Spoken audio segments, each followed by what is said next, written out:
Le nom de ce quartier de Saint-Leu, perché sur les hauteurs de la côte ouest de l'île de la Réunion, sonne déjà comme un poème dans la bouche de l'un de ses habitants. C'était là l'étoile du matin. Mon premier chant du coq, du moins premier quart, à 4 heures, comprenez quoi en fait. Donc voilà, l'étoile du matin, c'était là Matituna. Si Clovis Etchanda s'en parle avec autant d'affection, c'est parce qu'il y est né, qu'il y a élevé ses enfants et cherche encore en ce lieu des réponses. Donc là, on va faire un petit tour à voir un ami à moi, Billy. Le papa, on travaillait à la canne à sucre, donc Marmaille, des quartiers difficiles. Donc voilà, on se retrouve. Et moi, je fais de la généalogie aussi pour les légendes de quartier, pour qu'ils retrouvent un peu leurs ancêtres quand je peux. Des fois, c'est compliqué, surtout quand on a des...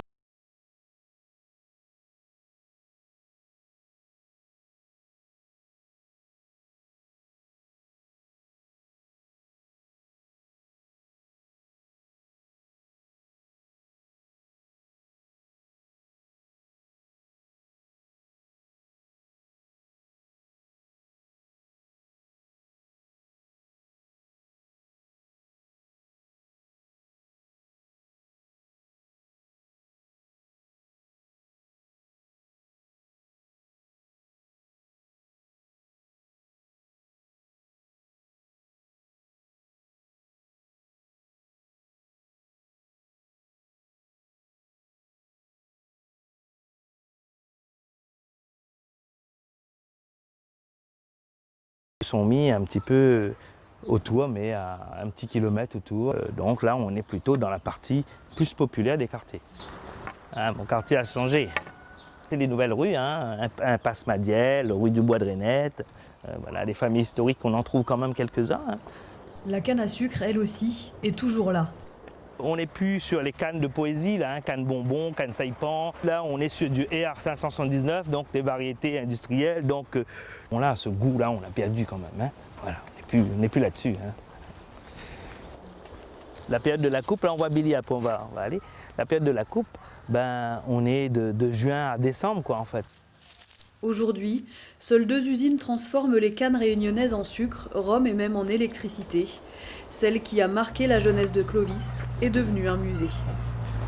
On diversifie la canne maintenant. Voilà,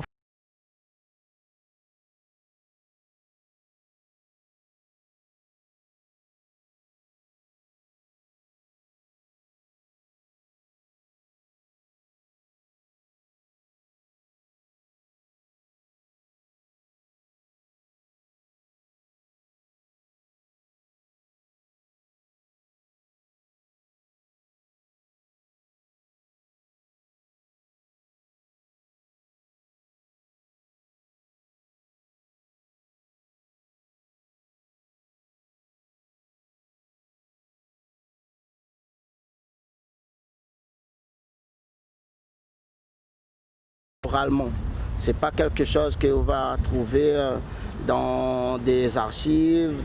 Johnny Billy est artiste. Sa démarche de recherche généalogique s'associe à l'expression de ses racines africaines par le moringue et le maloya.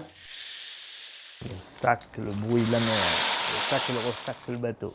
Le moringue, c'est né sur les navires négriers.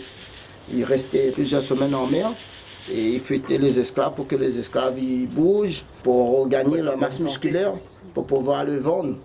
Et ils ont continué dans les champs de canne après. Dans sa véritable caverne d'Ali Baba, On va récupérer un vieux bout de verre. Johnny Billy donne naissance aux instruments traditionnels utilisés dans le maloya. Longtemps interdit, ce genre musical, propre à la Réunion, est aujourd'hui reconnu